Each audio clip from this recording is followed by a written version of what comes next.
All right, diving in today, folks, and we are tackling, I'd say, a pretty monumental work. Same. Adam Smith's The Wealth of Nations, Big one. published in 1776, same year as the Declaration of Independence. Declaration of Independence, yeah. So kind of that revolutionary spirit going on, but Smith was focused on laying the foundation for, well, modern economics as we know it. I mean, he really set the stage, didn't he? Really did. And the sources we've got, it's clear he wasn't just talking about, countries hoarding piles of gold and silver. No. He argued that the real wealth of a nation comes from its capacity to produce, to make actual stuff, goods and services. Production, exactly. That's the key. So let's unpack some of the core ideas of this book, this work, that are still so relevant today, centuries later. Yeah, it's remarkable how much still resonates, It really is. It really is. And so, right at the heart of it, Smith identified labor as the fundamental source of all economic value. Yeah, the bedrock. Like, it's the basis of what things are worth when we trade them. Absolutely. Now, to really kind of ramp up that production, he talked about the division of labor. Oh, yeah, this is key. Can you sort of break that down for us? Well, so what's interesting is how Smith uses this really vivid example of a pin factory. Right. To illustrate the point. And he observes, just by breaking down the pin-making process into all these very specialized tasks, Right. you get this massive increase in efficiency. Mm-hmm. Each worker gets super skilled at their one tiny little part of the process. You save tons of time not having people switch between different tasks. And it even, he argues, encourages the invention of new, better tools. Yeah, interesting. Yeah, and of course, as some of your sources will point out, this all works best when you've got a large enough market to absorb all those extra pins. Oh, right. Got to have enough people buying them. Exactly, supply and demand, right? Makes sense. Now, he also emphasized capital accumulation, which is... Essentially reinvesting, any surplus you've got back into the production process. Right. Like plowing those profits. Yeah, to make things even better, even more efficient down the line. It's almost like a snowball effect for growth, right? It is that compounding effect. And what about money itself in this whole system? So Smith saw money as primarily a medium of exchange. Okay. A tool, a convenient tool to facilitate transactions. Uh-huh. Its value isn't like inherent in the coins or the paper. Right. It's all about what you can actually buy with it, its purchasing power. Yeah. So the point of making all this stuff, all these goods and services, is ultimately for people to use them. To consume them. Yeah. To consume them, right? So producers should really be focused on what people want and need. Meeting those consumer needs, absolutely. Not just, churning out stuff for no reason. It's got to have a purpose. Exactly. And this is where we get to, I think, one of Smith's most famous ideas, the invisible hand. The invisible hand, yeah. How does that work in a free economy? Well, it's this really fascinating concept. Yeah. It's the idea that when individuals act in their own self-interest in a competitive market, it can actually, unintentionally, lead to benefits for society as a whole. Oh, okay. So people trying to make a profit, looking out for number one, they're going to try to offer better goods, better services at prices people are willing to pay, and that ends up benefiting consumers. So everyone's kind of doing their own thing, right? But it inadvertently makes the whole economic machine work smoother for everyone. Yeah, it's this unintended consequence of all this individual action. That's really interesting. And those market prices, they play a role too, right? Oh, absolutely. Those market prices are like signals. Okay. They tell producers what's in high demand, what people want, where the needs are. Yeah. And they also show where resources are scarce. So it's all about guiding those resources to their most efficient uses.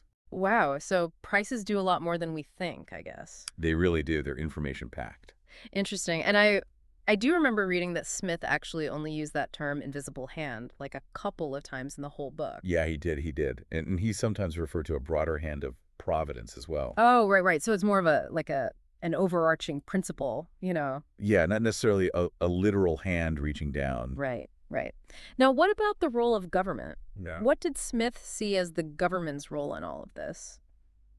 Well, Smith was a big advocate for limited government intervention.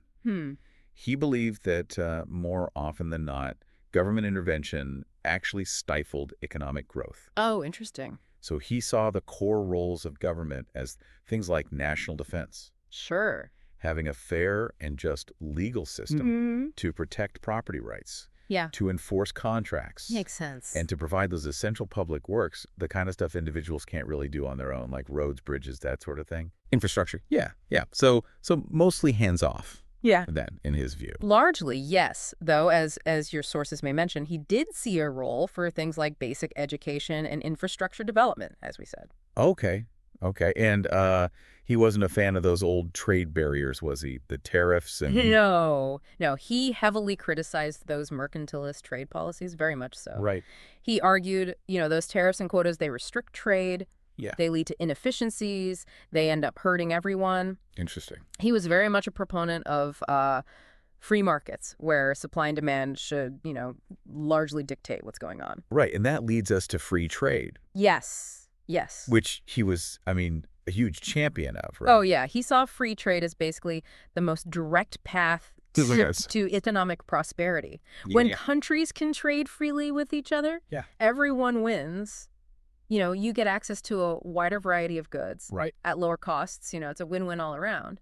So he would argue that all those restrictions, like you said, the tariffs, the quotas, they just end up leading to poverty, hindering progress. Yeah. They make it harder for people to get what they need to improve their lives. Really interesting. And so free trade also allows countries to kind of specialize in what they do best, right? Exactly. It expands that idea of the division of labor we were talking about. Okay. But on a global scale. Mm. So, countries can focus on what they're good at based on their comparative advantage. And that leads to greater overall productivity, greater innovation for the whole world. And it's not a zero-sum game, right? Like one country has to win and one has to lose. No, Smith pointed out that in the long run, the value of a nation's imports tends to equal the value of its exports, so it's not about, impoverishing one nation to enrich another. Oh, that's really interesting. So this is all pretty revolutionary stuff for the 18th century. Were there any criticisms, any limitations to his ideas?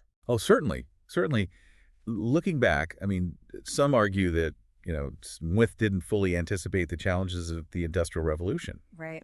The rise of these huge factories, the potential for environmental problems, the issues with, income inequality that can arise. Yeah. He was also, somewhat skeptical of those joint stock companies, which, as we know, became really fundamental to modern capitalism. Huh. Interesting. And what about his emphasis on self-interest? Yeah, that's been a subject of much debate, hasn't it? Yeah.